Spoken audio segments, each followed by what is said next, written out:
Hey, how's the market? This has got to be the number one question that people ask me, probably ask every real estate broker. Hey, I'm Eric Peterson. I'm the broker and owner of Kopa Real Estate. And today I'm not going to talk about how is the market, but I'm going to talk about what are the 4 market indicators that you should be looking at if you want to know where the market is heading. And before I even get into the market indicators, let me talk about 3 other things. Number 1 is that you need to remember when we look at real estate market statistics, this is not real-time data. So this can often be frustrating. This isn't like looking at maybe a loaf of bread in the grocery store and you can really gauge exactly how many are selling on a minute-by-minute basis. Whenever we're looking at real estate market statistics, particularly closed information, you have to remember that these are homes that went on the market maybe 2 or 3 months ago and not always going to tell you exactly what's going on today.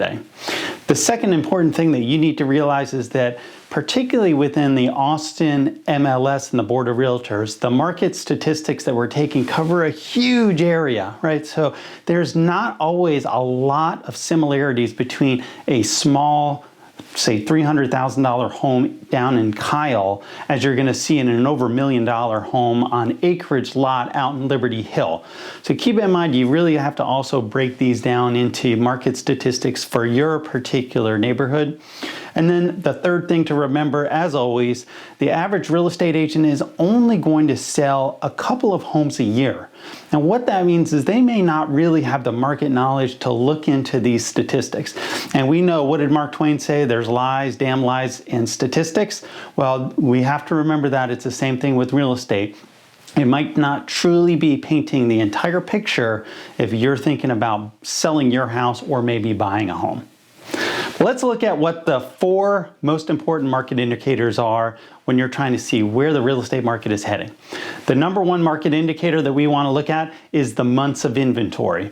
Months of inventory, what this means is that if every home that was currently on the market were sold at the same pace as homes are selling currently, how long would it take before everything was off the shelf and there were no more homes to buy? So if you look at that, that's a really important statistic to look at. We typically look at what's considered a balanced market between a seller market and a buyer market as being anywhere between 4 to 6 months. So when we get below that, we know that that's more trending towards a seller's market, and if it's above it, it's trending more towards a buyer's market. We want to look at the statistic in month over month and also a year-to-date figure to really see where the trend is. Is the months of inventory, has it been holding steady? Has it been decreasing, or has it been increasing? If it's been decreasing, that probably indicates that prices are going to be going up in the future.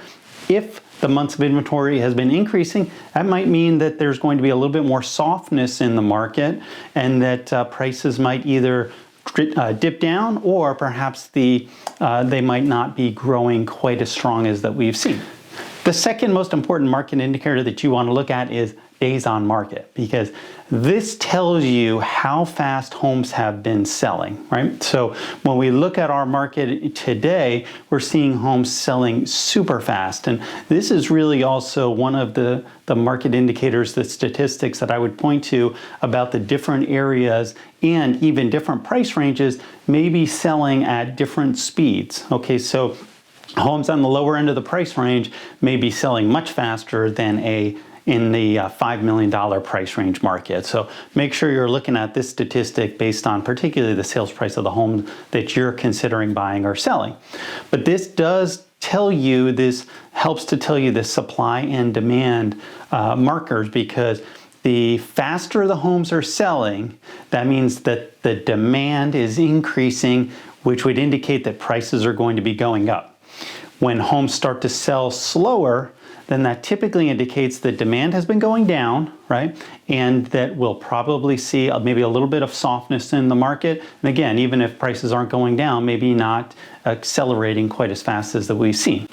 The third most important market indicator that we want to look at is the median sales price. And most people consider the median sales price to be a more accurate indication of where the market is and where the market's heading than average sales price. And what median sales price means is that if you took every home that had sold within that period of time and you just plucked out that middle sale, that is the median sale. And the reason why that can be a better indication of where the market is going than the average prices is the median prices are less likely to be influenced by perhaps a couple of super high sales. And it's more an indication of where the entire market is shifting. And so it's important to look at, let's say, for this month, the statistics that we're looking at. So last year in October, right, we saw 86 homes that sold for $1 million or above. And this year, 2020, we saw 208 home sales in that over $1 million price range. So that's a 142% increase. Last year, we only had 11 that were over $2 million. This year, we had 40 home sales in October that were over $2 million. So that tells you on that high end, that's part of that's causing the average price to be going up even higher than what that median price is. But when we look at where it's going to be used as an indicator of where the market is heading is when we see that median price trickle up, that tells you along with these other indicators that we're probably going to continue to see prices rise in the near future as well. Okay? And then the fourth indicator of where we are in the real estate market and where we're going is looking at the sold price and comparing it to the original list price. So what this means is that this will tell us how much room buyers have been able to negotiate or whether the sellers have been able to stay firm on their pricing and get their asking price, right? So the lower we see on this original asking price, that tells you the market is maybe a little bit softer. If we're seeing that statistic, that indicator be 100% of original asking price or maybe even above where we're seeing it in some areas where there's significant action on multiple offers, that again tells you that prices are probably going to be going up in the near future, right? All of this is important information. I know it's a lot to digest all at one time, but as I explained at the beginning, whenever you're planning on selling a home or buying a home, make sure you're working with an experienced real estate broker who can help you interpret all this data and really give you a better idea of where the market's heading in the price range and the area where you're thinking about selling or buying real estate. If you have any questions or want to talk about your situation, market statistics, or anything that has to do with real estate in general, feel free to reach out to me directly at 512-791-7473. Thanks for watching. Take care and make it a great day.